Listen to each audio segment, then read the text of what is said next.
when you don't move, at least for me, I can only speak from my own experience. When I don't move, I don't feel the need to move. It's kind of a crazy reinforcing thing. And so even though I had been, an athlete all my life, I had exercised regularly for a long time, spending a year of not really moving, it was so hard to get myself moving again. And so I needed some oomph, some extra motivation to make it happen. And so I asked some friends if they wanted to do a weekly hike with me. And I think in 2021, perhaps the only movement I really did was that weekly hike. I might have done something else, but I think I might have only done that weekly hike. On this episode of the Harness the Power of Planning podcast, I talk about the personal event that knocked me off of my trajectory of healthy living and what I've been doing the last few years to get back onto that, including tweaking my morning ritual. On this topic only portion of episode 76 of the Harness the Power of Planning podcast, starting now. Hello, hello, hello.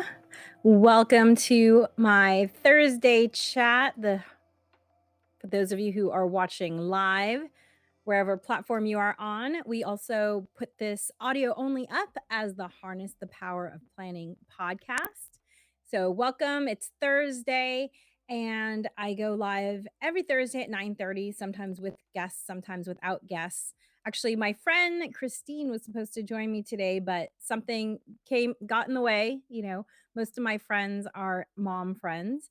And so sometimes you have to be a mom first, and I totally get it. And so I am here alone today on the Harness the Power of Planning podcast.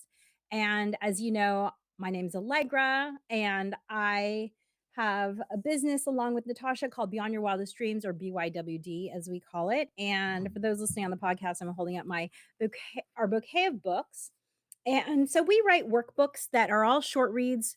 You can get through it in 45 minutes or less, and they're all designed to help you live a life where you can prioritize yourself, save time, and accomplish your goals. Because we know as working moms how hard it can be to do anything just for yourself. You have drop off, you have extracurricular activities, you have sick kiddos, then you have your work.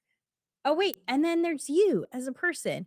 And we firmly believe that by putting yourself first, you can help avoid burnout. I don't know if you've seen any of our posts, or if you go onto our website, we also have a blog. It's bywdreams.com. And I will just pop it up right now on the bottom of the screen. If you go there and you see we have a blog, and you can see that we have different posts about things like burnout. And actually recently this year, in fact, just a couple months ago, the Surgeon General said that parental burnout is an epidemic. I just made up a word. An epidemic. An academic epidemic. An epidemic. And this is something that I think has been intuited by many parents for a long time. However, to see it validated by the Surgeon General was powerful. Natasha and I both talked about how, wow, okay, maybe because most of the recommendations are policy related. Most of the recommendations that the Surgeon General makes with regards to parental burnout are things that really are beyond your and my control as individuals. And he talks about things like more support in the work environment for working parents. And I think it's really amazing. We can all agree. What are we talking about today, Richard? Today I am talking about tweaking my morning ritual, and I'm also talking about how wardrobes change as we age. So if that's interesting to you, I look forward to you sticking around. And so anyway, that's what we talk about on Harness the Power of Planning. It's all about helping working moms prioritize yourself, save time, and accomplish your goals. And so today I'm talking about, the topic today actually is about changing bodies, changing wardrobes. Natasha and I are both going through perimenopause. And, we things change as you age. And so we're going to talk about that today, or I'm going to talk about that today. And I'm also going to talk about how I've been tweaking my morning ritual. So for those of you who haven't read our book, we have a book called Rock Your Morning, and I will put it up in the QR code so that you can find it.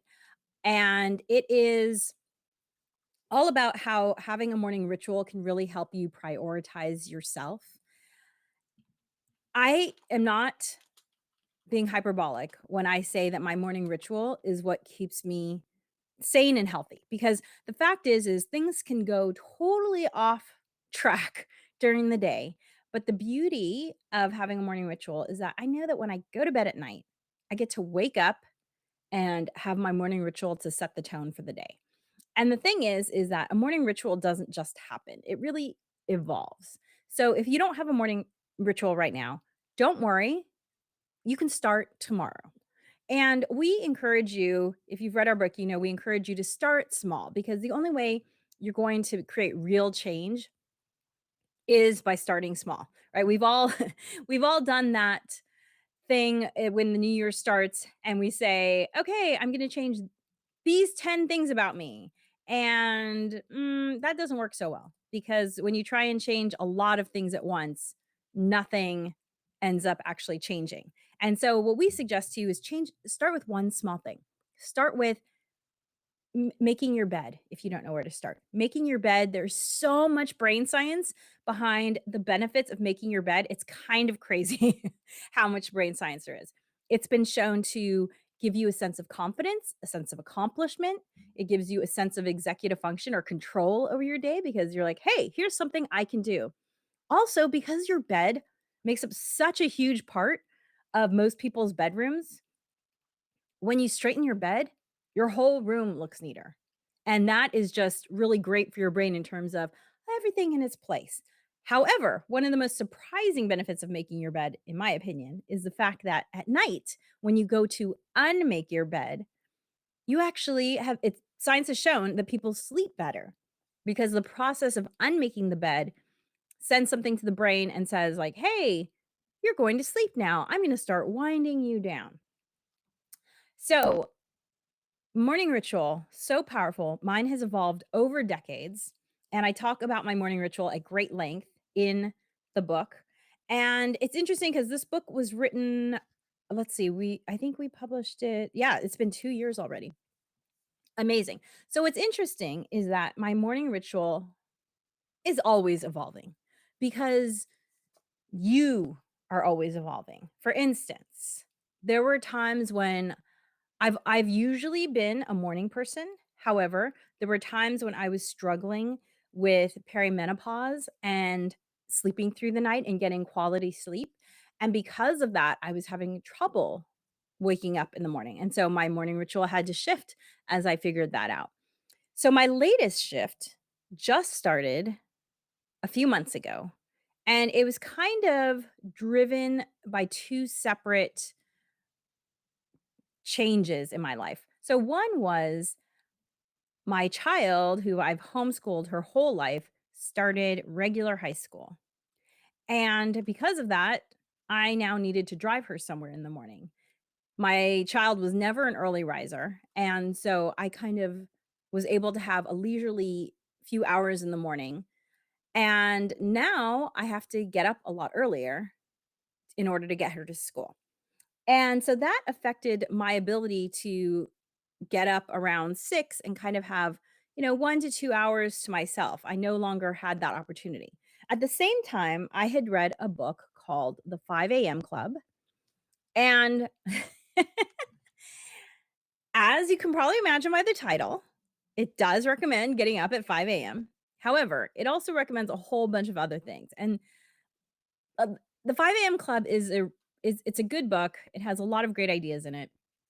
And it's written, if you've ever read The Alchemist or Celestine Prophecy, it's written in that style, where it's a nonfiction-ish book in terms of the information it wants to get across to you, but it's told in the story of a parable. And so I it's an interesting book. I enjoyed it. It is very dense, I will say that. So, if you are new to this idea of a morning ritual, it might be overwhelming. I just wanna put that out there. Not that it's not a great book, read it, it's a great book, but it is dense. And so the combination of reading the 5 AM club and my child's new schedule convinced me, okay, I'm gonna start getting up at 5 AM, which is earlier than I've ever gotten up. I usually get up at 6:15. That's been my usual time. So 5 AM is an hour and 15 minutes earlier. And I am now on day, hold on, I've been writing them down in my planner. I am now on day 58 of 66. And there's a lot of brain science about committing to something for 66 days. Some people might even say 3 months is really how long you should commit to something in order to make a real change. In the maybe 5 or 10 years ago, it was commonly thought that if you do something for 21 days or 24, it was basically around a month, that you could create a change.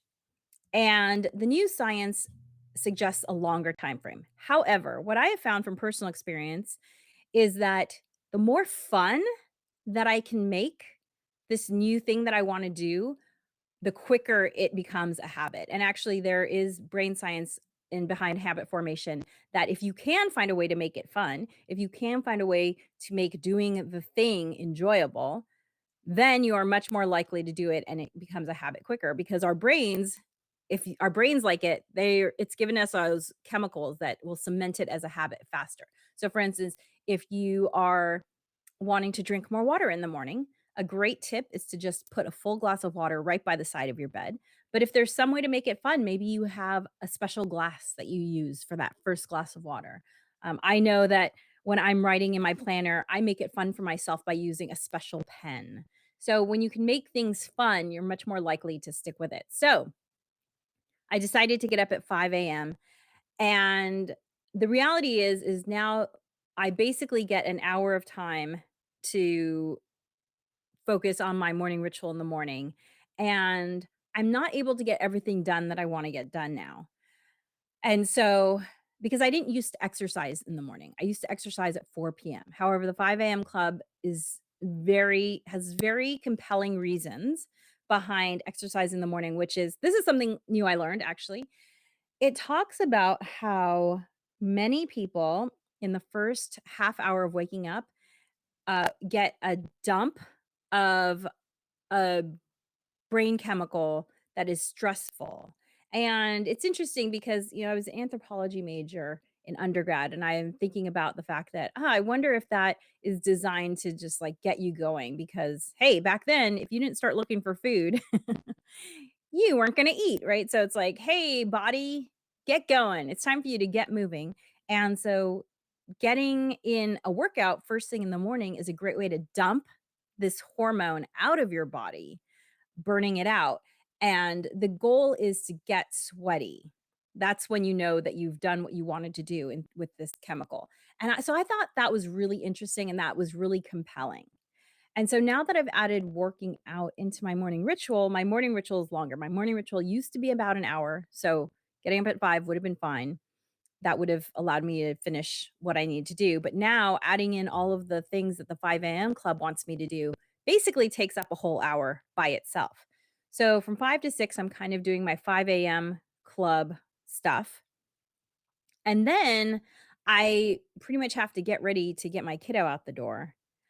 And then when I get home from driving her, that's when I get to do some other parts of my morning ritual, like my elaborate skincare ritual that I love to do. And so it's been challenging tweaking this because I love my skincare ritual. It is so relaxing for me. For me, it's a form of meditation. Nothing allows me to focus on the moment like doing skincare. And it's interesting too because there are, the benefits that you get from hugging someone, the chemicals that are released, you get those too when you touch yourself. And I just find that really calming for the whole day.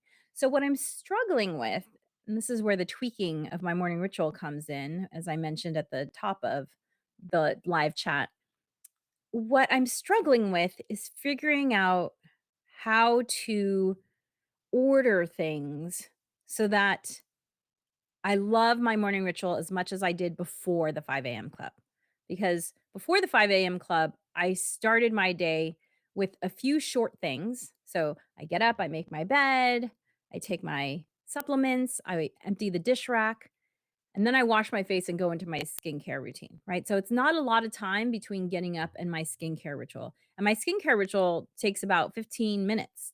So it's one of the longer parts of my morning ritual. And I'm struggling now because I don't love the parts of the 5 AM club as much as I love the skincare ritual, and pushing it down into later parts of my day, I find that it's not giving me the mental boost that it was giving me when I was doing my morning ritual, my skincare ritual, as one of the first things in my morning ritual.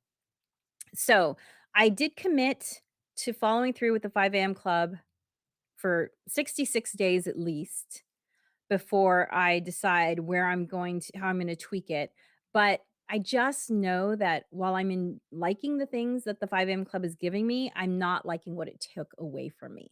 And, this is really just there's trial and error when it comes to creating your morning ritual, because there are gonna be some things that feel like a chore. Like, for instance, meditation is not something I've managed to keep in a morning ritual longer than for a couple months. And I think I don't know, maybe someday I'll finally master it. I've tried so many different styles. I've taken so many I've done so many retreats. I've taken so many lessons on it. I really struggle with it. But I do feel like I get other types of meditative, mindfulness in other places by being really mindful when I'm doing my skincare, when I'm washing the dishes, when I'm making my bed. So, that is what it is. It's an ongoing struggle for me, the whole meditation thing. But what I want to say is that a morning ritual is trial and error. It is figuring out the best spot to put things in. There's no one to please but yourself. It's so fun in that way. You don't have to check in with anyone and say, "Hey, how's this working for you?" No, you get to just say to yourself, "I want to do this thing. Now how can I make it happen?"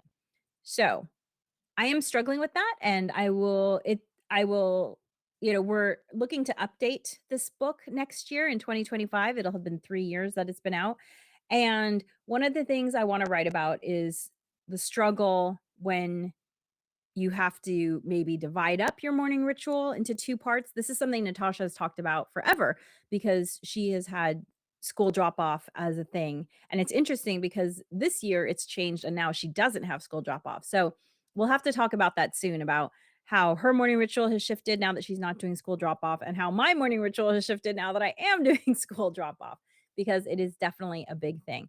And let's see, Richard here spoke about his morning ritual. I love it. Richard, my routine every day is something for me, something for my wife, and something for kids. I love that. I make the bed, I do the dishes or make my wife's coffee, I get the kids breakfast, then work out. It's great. Yes. See, making the bed has got to be a part of it. Thank you, Richard, for sharing that. That's fantastic. And I'd also love to know, any books that you all have read, or some philosophies that you have with your morning ritual. I'd love to read those. We're always looking to learn from others because, we've all experienced slightly different things. So, and Richard, I'd love to hear what you do for your kids in there too. In terms of working out, I have really gotten into shorter workouts. When I was younger, I used to do 60 or even 90-minute workouts, and I just don't have the attention span anymore for that. And so I've really been looking into shorter workouts. I've been investigating and I've experimented with it off and on for a few years, but I'm getting back into it again. What's called super slow weightlifting. I've been getting really into that. And I read a book. I think I was talking about it last week, called Body by Science. So for anyone who's read Body by Science or does super slow, I'm really curious what your thoughts are on that, because it's definitely fantastic in terms of time management, because it recommends 12-minute workouts. So anyway, I'll talk about that another time. So thank you for joining me today. I will see you next Thursday at 9:30 Pacific, 12:30 p.m. Eastern. And next week, Natasha will be joining me. I know she's joining me that week. And what is the topic? I know we have a topic picked out. I just want to find it. The topic next week will be on oops, nope, that's not it. There we go. The topic next week will be on how to pick a planner, a paper planner. If you follow Natasha and I, then you know that we are huge fans, huge believers in paper planners. And this is the planner that I have been using for I don't know how long now, maybe a decade. You can see it's quite full at this point because it has lived a full life this year. And we will be talking about how to pick a paper planner next year. And maybe we will also talk some more about tweaking the morning ritual because I'd love to hear what Natasha's feeling now that she is not doing school drop off anymore. So thank you for joining us. And also, if it is October 17th, Halloween is kind of around the corner.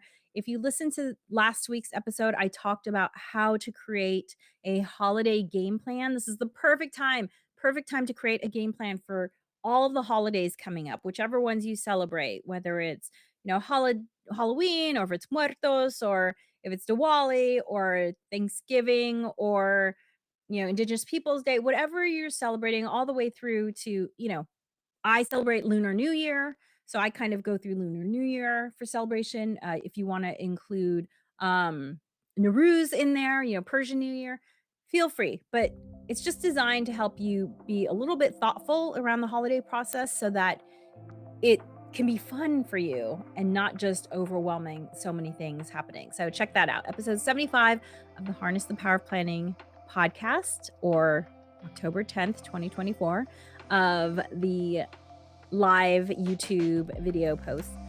And thank you for joining me. I'll see you next week. Dream wild, wild dreamers. Thanks for joining us for the Harness the Power of Planning podcast. Be sure to like and subscribe wherever you listen.